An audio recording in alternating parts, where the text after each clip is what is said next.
What up, what up? This is Finance, Fitness, and Folk. The channel will discuss finance, a little bit of fitness, talk about some folk. So in today's episode, I'm going to discuss how exercise can improve your mental health. So, admin notes, thanks again to all the subscribers that subscribe to the channel. I endeavor to keep pushing videos out to give you leverage to better yourselves. I am currently right now with over 400 subscribers within a month. It's crazy. This channel has really grown. So I really appreciate everybody for subscribing to the channel. I'm telling you, I truly believe the Lord wanted me to do this. So stay with me, stay subscribed, and hopefully you'll get some benefit from these videos that I put out. So let's get into it. So why do I think, and why do I know from personal research how exercise can improve your mental health? So I watched a TED Talk a while back. So a female neurosurgeon that was talking. TED Talk is like it's like a platform where you have these scientists that go up there and they discuss basically like breakthroughs in science. They may go over certain breakthroughs that have already been discovered. Basically, it's like a deep dive in whatever subject they're actually talking about, right? So this neurosurgeon was talking about how she was doing some studying with some project she was on, and she was getting really in depth with the project, and she started to become unhealthy. She started gaining a lot of weight. She said she gained like 30 pounds. Not exactly sure what time span that took, but I'm assuming it took a short period of time. And she was like, man, I can't be doing this. So she, started doing some exercise, some other things, and she's like, well, let me change my focus here. And let me go ahead and do a deep dive on how exercise can affect the brain, right? So she discussed two things. She discussed the frontal lobe and the hippocampus. So I forget what the frontal lobe does, but the hippocampus is basically your memory bank. So any memories that you create, through life experiences or whatever the case may be, it's stored in hippocampus, and it stores your long-term and your short-term memory. And of course, we all know that certain diseases like dementia and Alzheimer's will damage the hippocampus over time until it's no longer able to hold memory. That's how you have folks that forget who they are. They forget their family members, their friends. They even get at some point they even forget how to eat and how to swallow. It's a terrible thing. Just to be transparent. Had an aunt of mine, her name is Jacqueline, that was her whole name. We called her Aunt Jackie, right? She was my oldest aunt. And I want to say around, I think either 2015 to 2016, she started developing some dementia traits, right? One day, she was out doing some shopping at the grocery store, right? Grocery store couldn't have been no more than half a mile away. Like, she literally could have walked to this grocery store, but of course, she always drove. She's a short little woman, like about 4'11", in heels. She was really short. And she wound up calling one of her sons and told her that she didn't know how to get home. She literally forgot how to get home from the grocery store. Now, mind you, this grocery store couldn't have been no more than 2 turns from her house. And she literally forgot how to get home. She didn't know where her home was at. So that was the beginning of the end. So over time, she started losing a lot of memory. I remember the last time that I saw her where she actually knew who I was. She was walking around with shoes on, and they was on the wrong foot. And she didn't realize it was on the wrong foot until I mentioned it to her. I'm sorry, that was one of the last times. The very last time that I saw her, she was actually walking around with a shoe on the wrong foot and the other shoe was missing. Now I know to some folks that may be, kind of comical, but I mean, that was literally her not remembering how to put shoes on, right?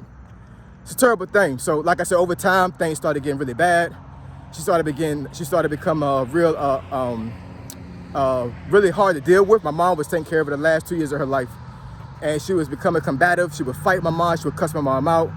My mom was the baby girl of the family. She was a baby child, right? And her aunt was the oldest. Her sister was, my aunt was the oldest in the family. So my aunt is like maybe, I don't know, maybe almost 20 years older than my mom, something like that. So my mom had late in the family. And my mom, her heart was breaking, you know what I'm saying, with having to see her oldest sister be like this, right? And eventually she passed away. Rest in peace to my Aunt Jackie. She was a very, very good woman. But I say this because when you exercise, this neurosurgeon was saying that when you exercise, you actually improve the hippocampus. I'm not exactly sure how she explained it, I forget now, but she pretty much said that something happens to your hippocampus. There's like a coating that goes around your hippocampus, and it doesn't stop dementia. It doesn't stop Alzheimer's if it happens, Lord forbid. But it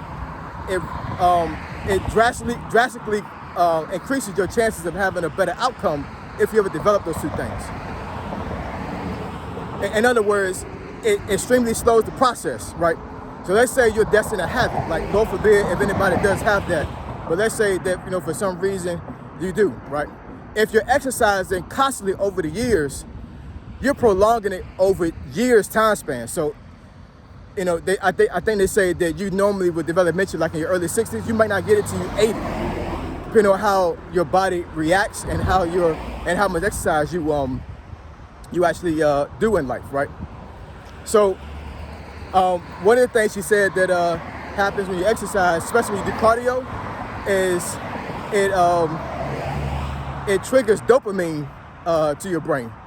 And for those who don't know what dopamine is, dopamine is pretty much the high that you feel after anything you do that affects the brain. Meaning that if you take drugs, your dopamine increases. If you drink alcohol, your dopamine increases. But what's crazy is that if you do enough exercise, your dopamine actually spikes, right?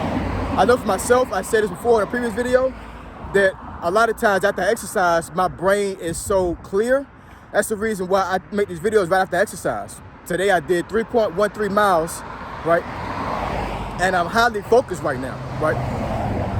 And I do have somewhat some memory loss, but I plead the blood of Jesus that I've never developed dementia or Alzheimer's, right?